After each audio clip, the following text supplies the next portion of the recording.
Hello guys, welcome to electronics. इसके पहले वाले वीडियो में हम लोगों ने देखा था कि कैसे हम लोग एक रोबोट को आगे ले जा सकते हैं, पीछे ले आ सकते हैं, राइट लेफ्ट।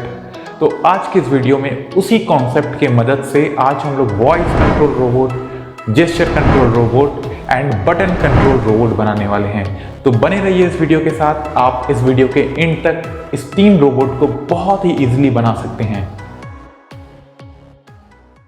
अभी आपको कुछ वेरिएबल्स दिखाई दे रहा होगा। Motor left forward, motor left backward, motor right forward, motor right backward. तो ये हम लोग बस कुछ नाम हैं जो कि डिफाइन किए हुए हैं। अब हमारा मोटर्स क्या है, एक आउटपुट डिवाइस है। तो हम लोगों ने MLF लेफ्ट पिन को आउटपुट लिया क्योंकि हम लोग आउटपुट सिग्नल लेना चाहते हैं उस पिन से। तो हम लोग इसे आउटपुट डिफाइन कर दिए और ये हमारा सीरियल डॉट बिगिन। हम लोग सीरियल कम्युनिकेशन कर रहे हैं क्योंकि हमारा ब्लूटूथ जो कम्युनिकेशन करेगा वो सीरियल कम्युनिकेशन होगा। या फिर अगर हम लोगों को कुछ प्रिंट करना अपने सीरियल मॉनिटर पे तो हम लोग को सीरियल कम्युनिकेशन को स्टैब्लिश करना होगा। और सीरियल डॉट बिगिन फंक्शन से हम लोग सीरियल कम्युनिकेशन एस्टैब्लिश करते हैं जिसमें 9600 बॉड रेट है। फिर हमारे वॉइड लूप में ये चेक करेगा कि serial dot available means Bluetooth से डेटा आ रहा है या नहीं। अगर ये नहीं आ रहा है तो हमारा प्रोग्राम, यहाँ पे हमारा नॉट का सिंबल है, अगर ये नहीं आ रहा है तो हमारे इन्फिनाइट लूप में स्टक रहेगा, मतलब इसके आगे प्रोग्राम नहीं जाएगा। अगर सीरियल कम्युनिकेशन अवेलेबल है तो ये इस वाइल लूप को ब्रेक करके नेक्स्ट पार्ट में आएगा और ये सीरियल डॉट रीड फंक्शन से उस वैल्यू को रीड करेगा और जो भी हमारा वैल्यू होगा उसे वैल नाम के वेरिएबल पे स्टोर कर देगा जो कि इंटीजर डेटा टाइप का है। फिर हम लोग स्विच केस का मदद लिए हैं। स्विच केस क्या है, जैसे बहुत सारे ऑप्शंस हैं, जैसे आपको चाय चाहिए या कॉफ़ी चाहिए या कोल्ड ड्रिंक चाहिए तो आप कोई एक चूज करते हैं। तो उसी तरह केसेस हैं, डिफरेंट केसेस हैं, ठीक है। अब उसमें आपको रोबोट को फॉरवर्ड मूव करवाना है, बैकवर्ड मूव कराना है, राइट मूव करना है, लेफ्ट मूव करना है। तो ये डिफरेंट केसेस हैं। आप कोई एक बटन प्रेस करेंगे तो वो कोड एग्जीक्यूट होगा। तो हमारा, अगर आपने F प्रेस किया बटन तो हमारा रोबोट फॉरवर्ड मूव करना चाहिए, अगर आप B प्रेस किए तो बैकवर्ड मूव करना चाहिए। तो ये डिफरेंट केसेस हैं और ये सीरियल कम्युनिकेशन से चेक करेंगे कि आपने क्या प्रेस किया है, फॉरवर्ड प्रेस किया है, बैकवर्ड प्रेस किया है, तो वो उसके अकॉर्डिंग उस कोड को एग्जीक्यूट कर देगा। तो आपको समझ में आ गया होगा स्विच केस क्या है। ये मल्टीपल केसेस जब आते हैं तो कोई एक केस को चूज करने के लिए हम लोग स्विच केस का इस्तेमाल करते हैं। अब किसी ने F बटन को प्रेस किया होगा या F सीरियल कम्युनिकेशन में रिसीव हुआ है तो हमारा रोबोट फॉरवर्ड मूव करेगा। अब ये फॉरवर्ड मैंने फंक्शन बनाया है। अब फंक्शन बनाए हैं तो फंक्शन का डेफिनेशन होगा। ये सब कॉन्सेप्ट फंक्शन क्या होता है मैं पहले वाले वीडियोस में एक्सप्लेन कर चुका हूँ। आप लिंक डिस्क्रिप्शन पे भी है और आई बटन पे भी लिंक आ रहा है, आप देख सकते हो उस वीडियो को। अब हम लोग फॉरवर्ड फंक्शन को देखते हैं। तो जब कोई F प्रेस करेगा तो हमारा फॉरवर्ड फंक्शन एग्जीक्यूट होगा।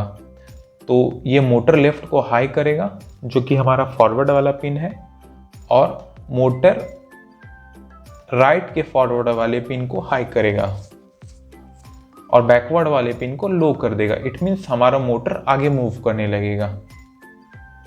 फिर किसी ने बैकवर्ड प्रेस किया होगा तो सेम इसी का उल्टा होगा, हमारे फॉरवर्ड वाले पिन पे लो जाएगा और बैकवर्ड वाले पिन पे हाई जाएगा।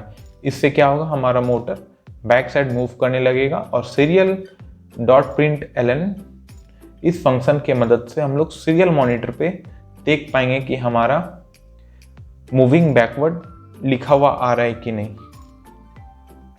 उसी तरह हम लोगों ने राइट फंक्शन को डिफाइन किया है। राइट फंक्शन में हमारा लेफ्ट वाला मोटर फॉरवर्ड मूव करेगा और राइट वाला मोटर बैकवर्ड मूव करेगा। इससे हमारा रोबोट राइट टर्न होगा। स्टॉप के कंडीशन पे हम लोग सारे पिन को लो कर दिए हैं और सीरियल मॉनिटर पे स्टॉप प्रिंट कर दिए। तो ये बहुत बेसिक सा कोड था।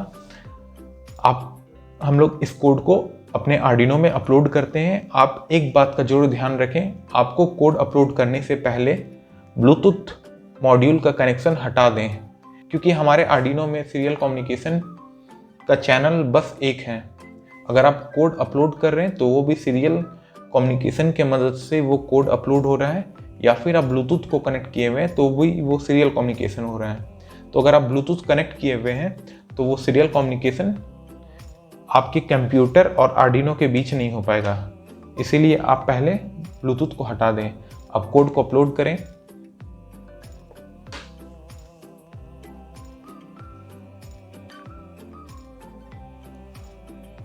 कोड अपलोड करने से पहले आप अपने आर्डिनो पोर्ट को सेलेक्ट कर लें और प्रॉपर बोर्ड जरूर सेलेक्ट कर लें। आप बोर्ड में जाएं, बोर्ड में आर्डिनो AVR बोर्ड में आर्डिनो ऊनो सेलेक्ट कर लें और फिर कोड। तो हमारा कोड अपलोड हो चुका है। आप एक बार सीरियल मॉनिटर ओपन कर लें। देखिए अभी मैं F बटन प्रेस कर रहा हूँ तो हमारे सीरियल मॉनिटर पे कुछ नहीं आ रहा है, क्योंकि आप करेक्ट बॉड रेट सेलेक्ट नहीं किए हुए हैं। इसलिए आपको करेक्ट बॉड रेट, जो कि हमारे केस में 9600 है, ये सेलेक्ट कर लें।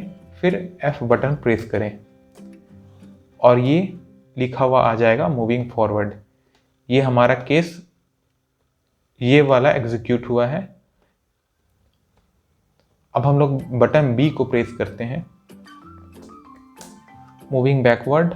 बटन R को प्रेस करते हैं, बटन लेफ्ट और बटन स्टॉप। तो हमारा इस प्रकार से कम्युनिकेशन होगा। अभी तो हम लोग कीबोर्ड का मदद ले रहे हैं। अब हम लोग ब्लूटूथ के माध्यम से डेटा को कैसे ट्रांसफ़र करेंगे, तो इसके लिए हम लोगों को एक ऐप इंस्टॉल करना होगा। ऐप का लिंक डिस्क्रिप्शन में है और मैं आपको इंस्टॉल करके भी बताऊंगा कि आप सेटअप कैसे करें अपने ऐप को।